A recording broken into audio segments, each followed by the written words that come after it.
So why did I get into this topic and how? We're having an interesting discussion where we were talking about the rise of anxiety during COVID.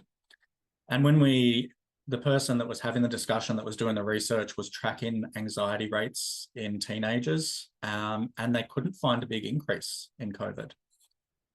They looked for the couple of years before, and they realized that the increase wasn't as big as what they thought. So they kept going back. And they got to a point where they said, oh, it was actually around 2007 to 2010 that there was a big increase. And someone goes, oh, that was when the iPhone was released and Facebook came out. We're like, oh, okay, well, what does that mean?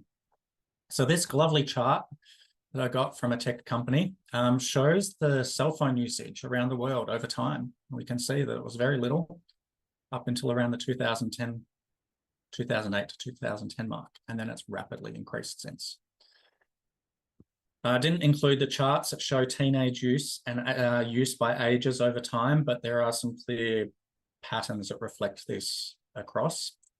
And when we look then at the best graph that I could find to chuck in here was from the Twenge study, and it was around mental health in US girls and young women.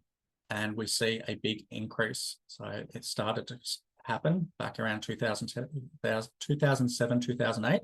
But the biggest was around 2011, where it rapidly increased.